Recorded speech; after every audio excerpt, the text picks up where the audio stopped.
Not gonna hurt you. Wanna help? I've seen the words of the curse on the walls. Think I know how to lift it.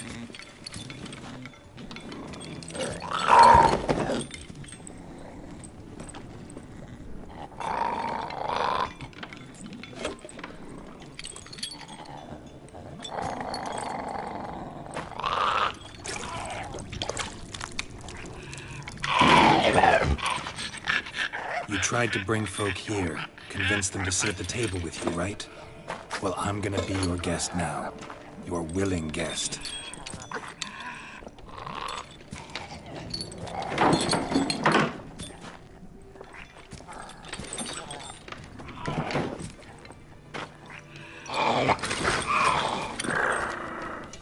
Just need a bit for Regis. And now we'll tend to you.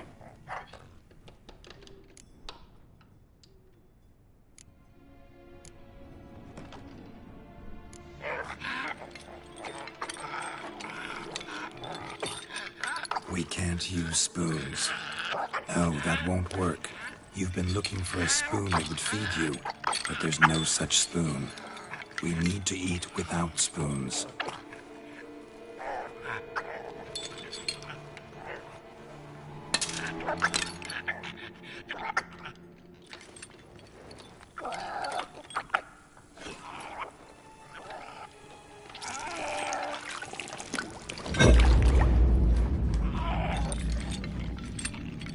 Open your eyes.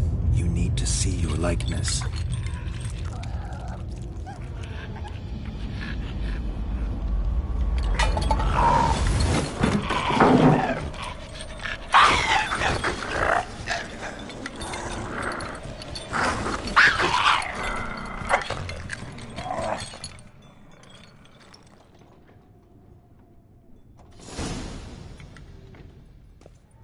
Think it worked.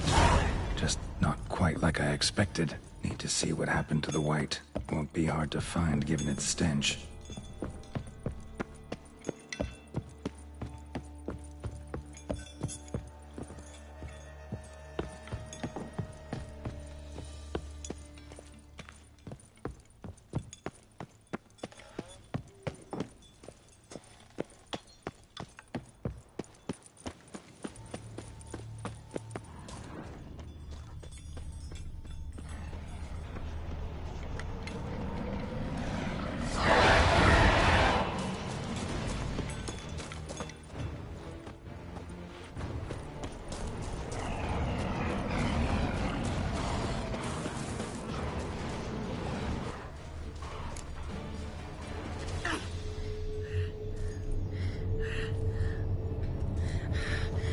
Easy. Not gonna hurt you. Eat.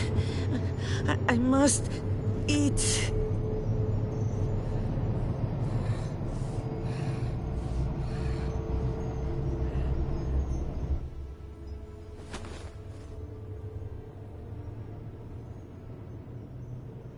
I'll take you someplace safe.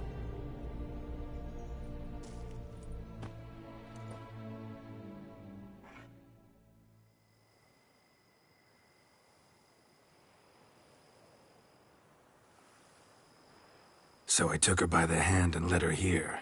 Seemed the only sensible place for her. You did the right thing, sir. She should recover quickly here.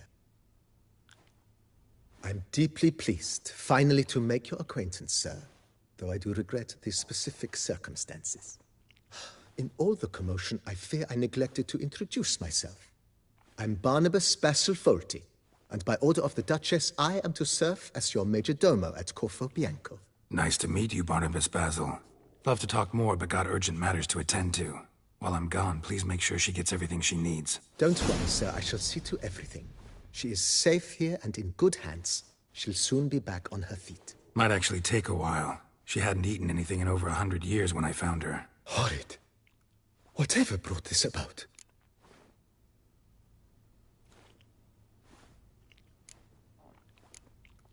Told me her story on the way here. Her name's Marlena. She was once the very beautiful and proud heiress to the Trastamara estate.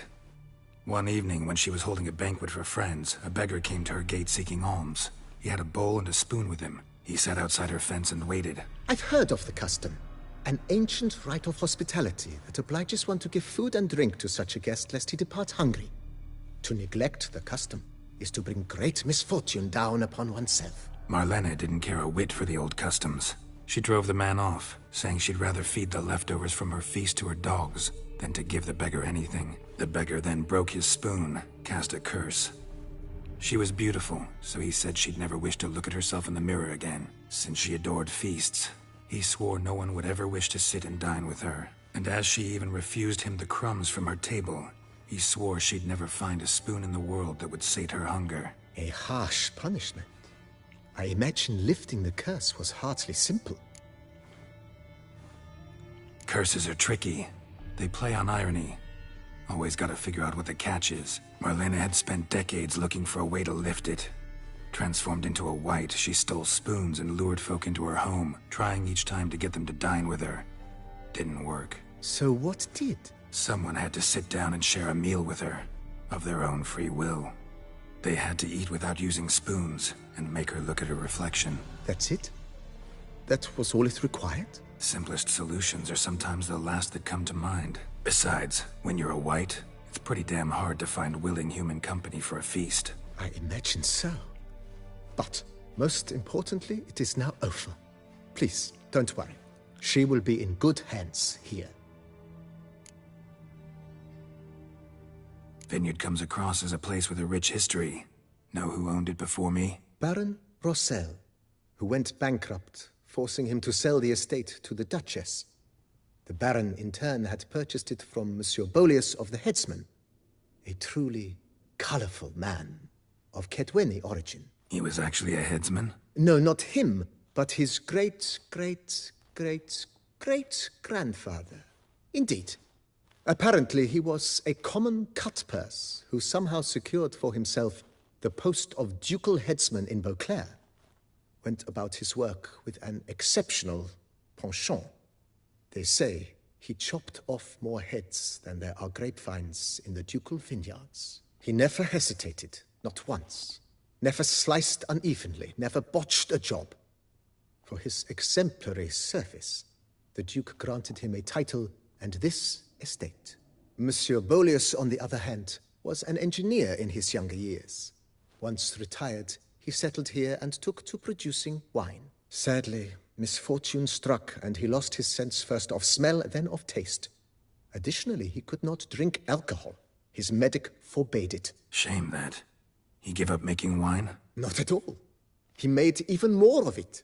Began throwing wild balls to which he'd invite friends from far and wide in order to treat them to his wine and delight in the fact that at least someone could enjoy it. It's the sort of man he was, Monsieur Bolius.